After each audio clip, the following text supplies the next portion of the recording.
Am I the a-hole for breaking my promise to my stepkids and abandoning and traumatizing them because I did not want to parent them anymore? I met Will when I was 22. Will was 29, with 2 kids and had newly been widowed. We had a whirlwind courtship where he introduced me to the kids and got me involved in their lives very early, first few days after I met him. Will said really quickly he was sure I was the one, not only for himself but also for his kids, that we would have an incredible, happy family life. We got married when I was 23. Will was 30, and his kids were 8 and 6. Our wedding ceremony also included me and the kids making promises to each other, which was Will's idea. Soon after, Will shoved all the childcare onto me. I wasn't the stay-at-home spouse. I worked full-time and always have, but he always had reasons for me to do the childcare. Him being sore from doing a physical job, me being better at it since I babysat kids this age in the past and he never had, or girl stuff for his daughter, or cooking or anything. He always had some reason, and it ended up always on me. He started playing video games and relaxing from getting home until bedtime because he was tired and he was bringing in the money and keeping the roof over everyone's heads, though that wasn't really true. He said he deserved to relax. Then he went out with his friends or brought them back to drink beer and watch loud TV. Then he developed a major attitude with me and encouraged same the kids. They found it funny. He started openly disrespecting me and encouraged them to. He was the ultimate fun dad, and I got put in the role of the mean witch. Sometimes they all ganged up on me and mocked me, but also all expected me to serve them and constantly be jumping up to care for them. By the end of the first year, I realized the marriage was a big mistake, but felt guilty leaving because of my promises to the kids.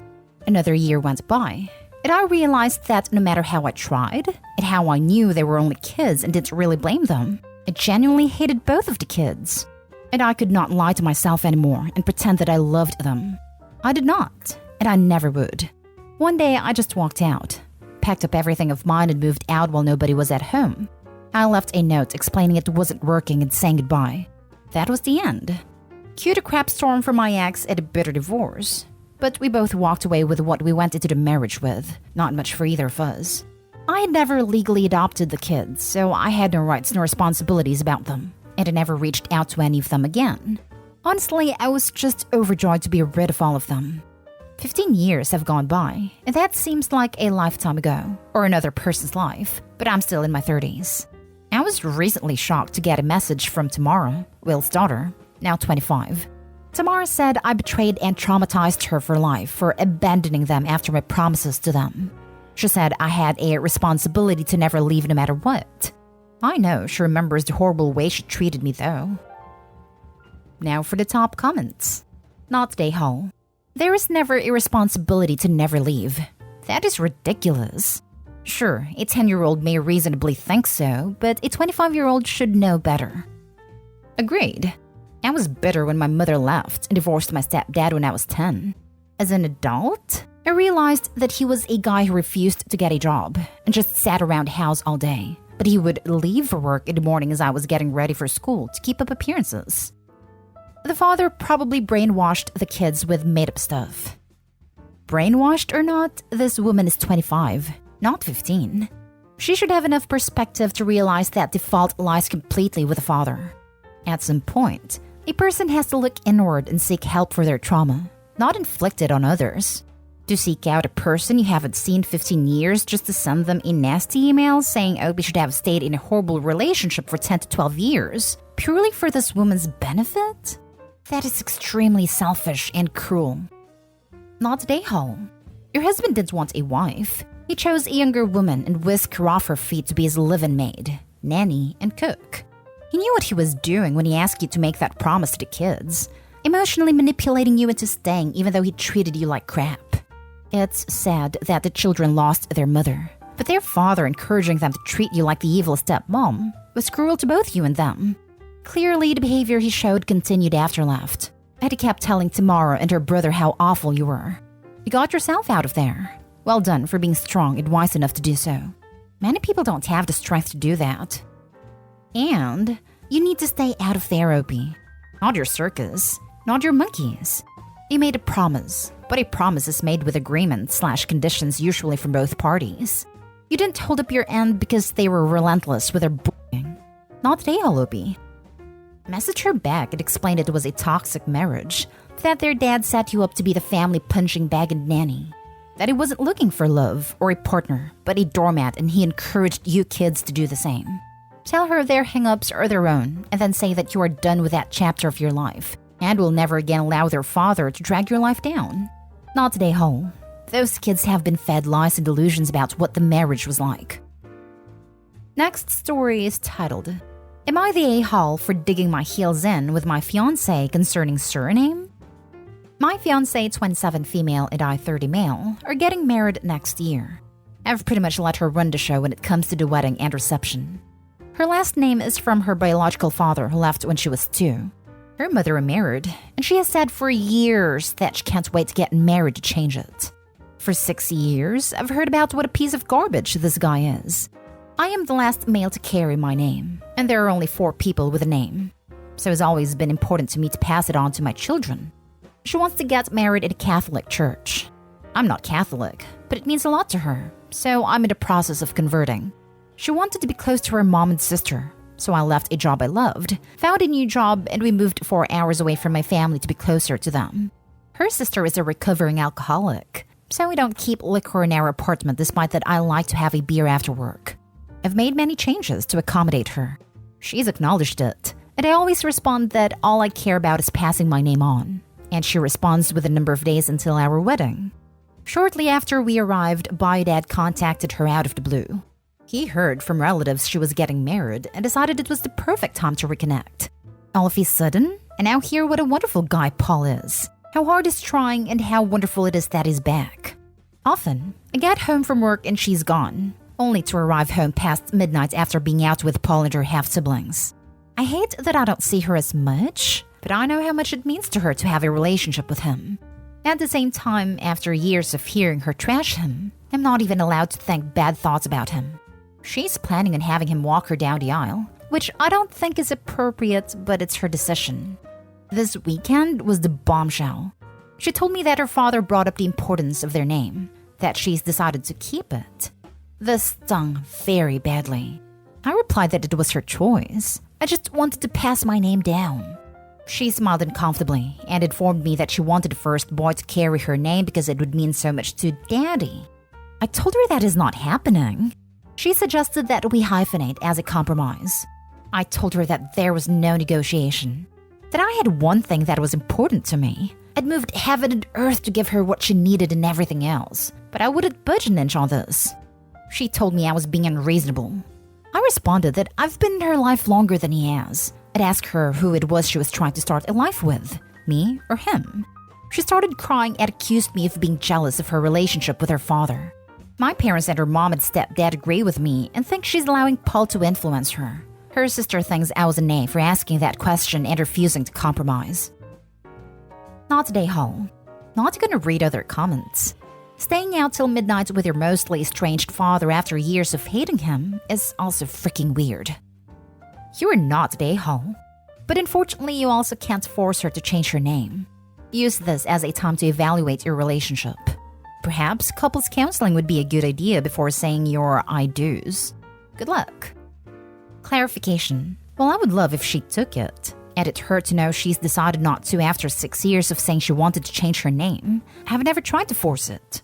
I accepted it as her decision. I only put my foot down when it came to our future children. Then you deserve better. She changed the game at the last minute. Info. What kind of compromises has she made for you? What kind of changes has she made for you? Honestly, she hasn't had to make any. Believe it or not, 90% of things, we're in complete agreement. The things I've compromised on are things that I was willing to do to make her life easier. She wanted to live closer to her family. My parents are retiring within 10 years and likely leaving that area. So staying there didn't make a lot of sense other than I really liked my job and the people I worked with. I don't hate my current job, but it's not the same. I love the girl. The girl wants to live here. I go with the girl. I felt like taking my name was equivalent because while it's a big change, she knew it was important to me. So as of now, she's made no compromises or changes. Next story. Am I the a-hole for publicly telling my stepdad to buzz off after he complained about being excluded from the speech I wrote for my brother's funeral? My stepdad is an attention-seeking person. Did I say attention-seeking? As the saying goes, he is the bride/groom at every wedding and a corpse at every funeral. Can't help himself and has no issues showing how much he craves for attention. I've never been on good terms with him. He sold my childhood home and threw away stuff Dad left for me and my brother, who is 19. He convinced Mom to revoke my college fund and use it to renovate their new house, resulting in me moving out at 17. I'm now 26. My brother was still living with them when he passed. He suffered from physical/mental conditions that my stepdad called fake. My brother was diagnosed with stomach illness that landed him in the hospital a few times. But my stepdad insisted he was faking it to get attention, and so didn't help with money, so Mom ended up selling jewelry to help my brother. Then he passed away 2 months later. The funeral was last week. I was so devastated because I've always been close with my brother and had plans to do so much in the future. But going by Uncle's advice, I decided to write a speech, sort of like a goodbye letter to my brother as a closure for me, because I had so much to say but so little time. I gave the speech at the funeral. These moments felt long and pretty heavy. I went back to sit and had people pat on my shoulder trying to comfort me. But my stepdad approached me and openly asked why I didn't mention him anywhere in my long, detailed speech. I was speechless and enraged by his offending question that I literally said, "I don't know, because you're not the one who's dead?" He replied that, technically, the funeral is for the living. Then casually went on about how I should have mentioned some of the impact/benefits he had on me and my brother when he came into our life. I harshly reminded him how my mom started selling her jewelry to pay for my brother's medication, while all he did was claim my brother was faking being sick to get attention, called him pathetic to want more attention at the funeral than a departed person, and loudly told him to F off with his pathetic, attention-seeking bullcrap. He looked shocked and saw a number of guests looking at him awkwardly. He argued that I was being utterly disrespectful of him, and that he was generous enough to consider getting my brother a decent headstone. But it wasn't his fault that I refused to have his name on it. My brother and I never changed our last name, and my stepdad somehow wanted his name on my brother's headstone, otherwise he wouldn't pay for it. It turned into an argument, and I demanded to leave and got others involved. He left eventually, but kept telling my whole family about me making a scene and humiliating him out of old spite, and that I was inconsiderate enough of my brother to cause a scene at his funeral, basically turning the family against me. He wants at least a written apology so we could move past this, but I refuse to give him one. Mom wants me to do it as soon as possible. Now for the comments. Not the a-hole in any way, shape, or form. I'm so sorry for the loss of your brother. I have no problem cutting contact with both your stepfather and mother. Your mother allowed your college fund to be revoked? She might as well be dead to me if I was in Opie's position. Not the a-hole. Jesus. Why is your mom with someone who's so cruel to her children? And he wants a written apology? I vote for crapping on his front step and telling him that's all the apology he'll ever see from you. Now for the last story. Am I the a-hole for telling my friend that her getting treated like a doormat is her choice and that I won't do the same? My 27 female partner, Sam, 32 male, and I have been together for about 3 years. Our relationship has always been a little odd from the outside. Sam works 80-plus hours a week as a lawyer at a large firm, while I work as a policy analyst for the government at a nice 37.5 hours a week in comparison. Before we dated, he told me that he wants to work up to being a partner and that would require long hours. I told him that I prioritize work-life balance, even if it means a lower salary. We agreed to date, knowing this about each other. My best friend, Vicky, 27 female, and her boyfriend started dating our first year of uni and have a rocky relationship. The boyfriend cheated on her in our last year of uni, and he's since been caught cheating again twice. Vicky, against my advice, has chosen to stay with him. Sam recently got a promotion, and as part of the deal, was assigned an assistant. When I met her, I kind of got a vibe that she was crushing on Sam. She was really flirty and very attentive to Sam, which he pointed out to me first. He said that he'd still keep her on as assistant, but he would make sure nothing got out of hand. I wasn't concerned, because I've never had a reason to worry that he would cheat on me. One night, Vicky and I got dinner and later decided to go back to my place. Sam's office is in between the restaurants we were at in my apartment building, so I offered to go drop off some food for him. He asked Vicky if it was okay if we stopped, and she agreed. When we got to his floor, he was working in a glass-paneled room alone with his assistant. I didn't think much of it, dropped off the food and left. I also want to add that there were lots of other people in the office. As soon as we left, Vicky asked if that was the assistant that I thought had a crush on Sam. I said yes, that they often work late together. She got angry at me, saying that I was treating this like a joke, and that if I want to keep my man, I have to stake my claim, or something. I explained to her that I wasn't worried that he would cheat and that I trusted him. Vicky told me that she was certain that he was cheating and that I should force him to ask for a different assistant. I was getting kind of annoyed, but it got worse when she said, amongst other things, that Sam knows he can't cheat on me and I'd let him because he makes more money than me, so he doesn't need to respect me because he pays more. Sam's salary is around 3 times mine, although I have an okay salary myself, $85,000, and don't need him for money.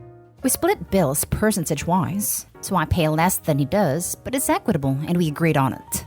I told Vicky that just because she's okay being treated like a doormat doesn't mean I am. And that if Sam cheated on me, I would leave him as respect is essential in a relationship. I also said that she had no place offering relationship advice considering her boyfriend is a serial cheater, and they fought all the time. And that if she wanted to keep complaining to me, I should start charging her. It was mean, and I feel really bad about it now. And she hasn't talked to me since. So, am I the a-hole? Not the a-hole. She's projecting. And she insisted on being rude while refusing to drop it when you disagreed politely the first time. Exactly this. She can't trust her partner because he had cheated many times, and therefore doesn't understand that other people can have trusting relationships. Not the a-hole. Congratulations for being in a mature relationship where you aren't paranoid about your significant other banging everything in sight. That's a great place to be, and you weren't wrong to tell her to cut the analysis. She stepped way over the line. That being said, might not hurt to reach out and try to soften what you said. Unfortunately, sometimes the truth hurts, and you put it on her pretty good. Not the a-hole. How someone like that could dish out any kind of relationship advice, let alone advice about cheating, absolutely baffles me.